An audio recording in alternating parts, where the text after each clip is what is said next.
you feel that light? It's here. It wants to be breaking through each and every one of us. We're living through changing and uncertain times, just as Janet mentioned. And how we handle these times depends on the perspective we're looking from, how we're seeing things, where we've adjusted our minds and hearts. Now, I've told most of you this story because it's resonated so deeply with me. But last weekend, when Father's Day, when Deanna, our daughter, and Naya, our granddaughter, came, they stayed Saturday night. And so I left early Sunday mornings. And Sunday mornings when they're here is so my favorite because we get up really early on Sunday mornings, really early. But Naya doesn't get up till about 7. So she comes in and she wants snuggle time and it's really cool and I get to be with her. It makes my day. But they came later and then when we got home, Deanna shared a story that happened in the morning. She was in the kitchen doing something and she heard Naya laughing from our bedroom. And she walked in there and I have a little basket of some supplements I keep by my bed. And she knows that's off limits. But anyway, she was there pouring the supplements into a bowl. And of course, they make that jiggly sound. And she's laughing and laughing. And Deanna said, Naya, you know you're not supposed to play with those. And she said, Mommy, you should put them where I can't reach them. Now, if a just turned 3-year-old gets that, we need to get that all of those things that happen that you were talking about, the worn out battering of things here on this worldly, earthly plane, we need to put them where we can't reach them. And that only comes when we get to that higher perspective, that high resolve. I love Howard Thurman and his words and how you spoke at Sage. Thank you. So beautiful that we need to raise ourselves up so we're not living with the temptation on the ground level. Really the frustration and temptation of grabbing judgment and negativity and fear and separation and what's wrong with and all we need to lift up and know a greater truth, for sure. And I've been carrying this book around for weeks because this is the answer to everything. It says, the healing power of love in a divided world. This is a man, and I've talked about him before, and we got to see him once with beautiful Elizabeth and Dr. Gregory Boyle. We got to see him, and he had a church in downtown LA 30 years ago, over 30 years ago, with rival gangs. Boom, boom, boom, boom, boom. Rival gangs that have been rival, opposing, fighting for generations. And he decided he was going to bring them together. He was going to bring those angry, violent people together. What a task. And he did so, and he had 2 absolute rules, which we can use, which we teach, which we already know, but we need to practice them. The first one, everyone is unshakably good. Everyone is unshakably good, no exceptions. We know that. We know there's a spark of divinity, of goodness, of infinite possibility and potential and love and goodness and light within us right now. It's that goodness in us is really an irresistible urge that wants to express through us. It's that light. The light within us that wants to connect with the light, the greater light. It's there and it pushes and it's irresistible, but we can resist it. We can resist it by our free will. We can't get rid of it. We can push it down. But what Father Boyle did is he brought it out.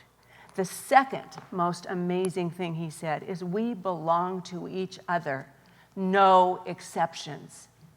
We belong to each other. We came here together. We come with a common heritage of spirit. We're born from spirit. And on those 2 teachings, those 2 rules, those 2 principles, he brought in a microcosm in downtown LA. This is still going on, the homeboy industries. And it was cute, I was talking to Reverend Sage because I had the book here and she said, yeah, the opposing forces which were fighting each other are now making bread together. And that's exactly what they do. They're making bread, they sell it, they sell goods, they're working together. And one line in the book, one of the most hardened criminals there, name was Scrappy. And it talked about how he'd changed, and they called Father Boyle G for his first name, Gregory G. And G came to talk to Scrappy, and he said, "How are you doing today?" And Scrappy looked kind of downtrodden and said, "Today, I let God take a hold of my hand." He changed his viewpoint. He no longer pulled out a gun or something dangerous, but he reached up to something we can all reach up to always, all the time. It's up to us. It's up to us. So I'm going to ask us today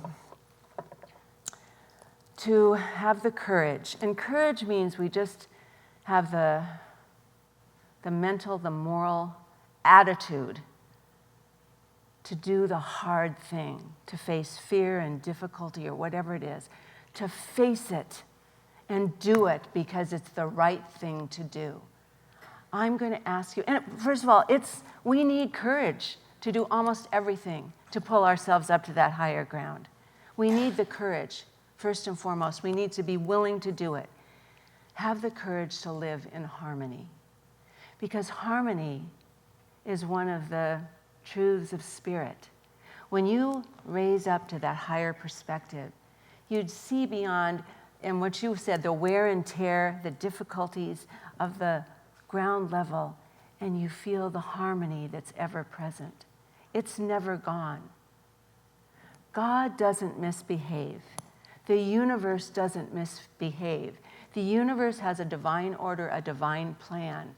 It's people that misbehave because they're living from a sense of woundedness or unhealed problems or something, and they forget who they are. They forget who they are. So we don't see the world as it is. We see it as we are. So if you're seeing the world all scraggly and torn apart and awful and everything, just lift up, see the truth, and start with everyone is unshakably good, meaning me. I'm good. And that forgiveness the court was talking about, go to that workshop because we better forgive ourselves first and foremost. Everybody's doing the best they can with the tools they have in the moment. We have better tools right now. We understand in a greater way. We have to stretch and grow because that's the process of the world that we're here to do.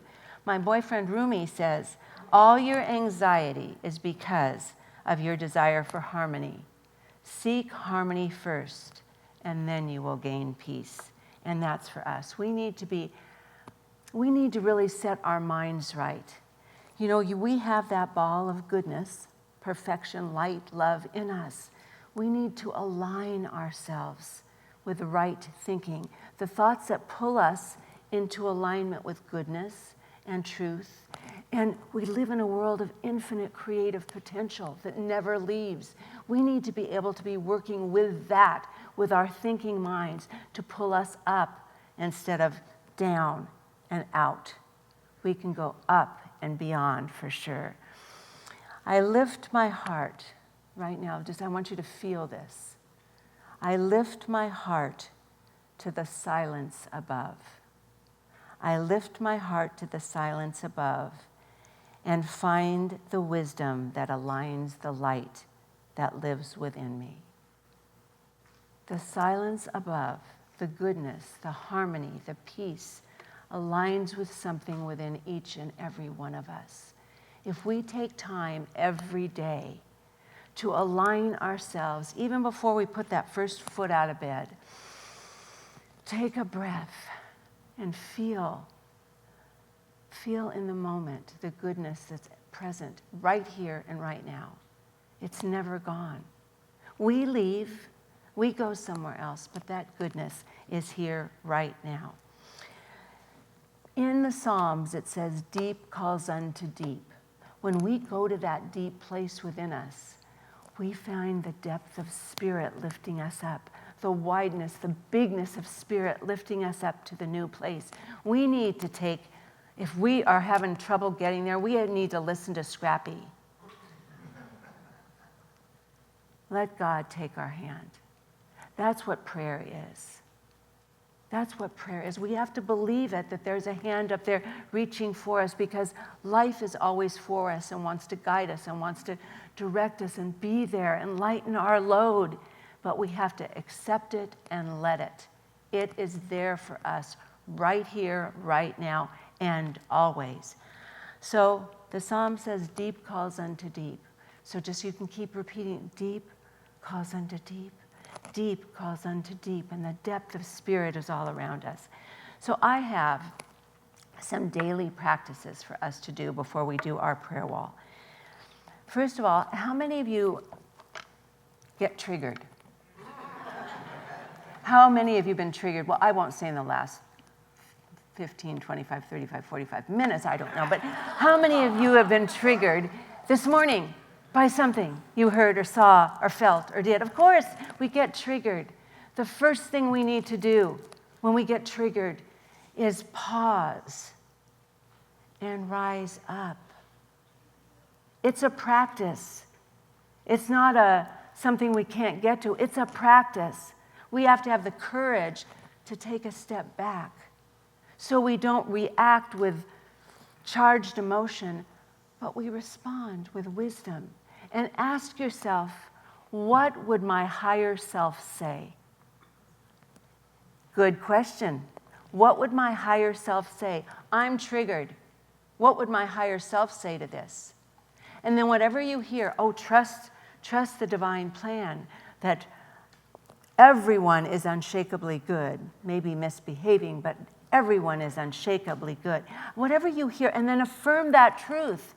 And speak it out loud in your mind or out loud. I mean, don't speak it out loud in a place you don't know. You might be weird. But then speak it. I trust the goodness in myself. I trust the goodness in life. I trust whatever it is you need in that moment. And then go to a meditative visualization, which you can do anywhere you are. You don't have to have a quiet room and be in the quiet position. You can visualize you are on a mountaintop. You can visualize you are there and having the bigger perspective and seeing how the universe is orderly and it's divinely planned and it's beautiful and harmonious. But we need to do the work to get ourselves up there. Now we can take the hand, and sometimes it's someone else. We go to a practitioner or a friend and we can help get lifted up. But we've got to do the work to lift ourselves up. And that's the commitment. Our word is commitment. I'm going to ask us to make today. Then when we're on the top of that mountain and seeing the bigger picture, if we see friends or neighbors or people we don't know struggling, I invite us to say, I see the strength in you. I see the wholeness in you. I see the light in you. And when we bless others, that's when true goodness happens. The goodness we want for ourselves, we want it for others. That's the trick. So I'm going to invite our ministers and practitioners up here in all of their alignment with spirit and all the depth of their knowing and truth and wisdom and light that they share, and create a wall for each and every one of us to just come up and say, I release, I let go of whatever it is you want to say. Even as we have people still doing their prayers, I'd like us all to know that as we stand on higher ground, we don't deny the world, we bless it. Share our light, our love, our goodness, and sprinkle it over the world so the world can be a better, more beautiful, and brighter place.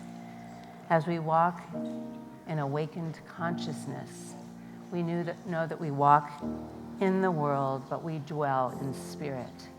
We know that together we trust what we cannot see. We trust the truth of spirit being at work in our lives right here and right now. And we know together that as we lift up in consciousness, we create the space where miracles happen. We don't live by things we have to know, but we live in the world of the miracle making, not in the ordinary, but the extraordinary. God is so good. God is so loving. We hold the vision right here and right now together. Just say with me, I rise in spirit. I see with clarity. I walk in peace. I live from higher ground. And I hold the vision.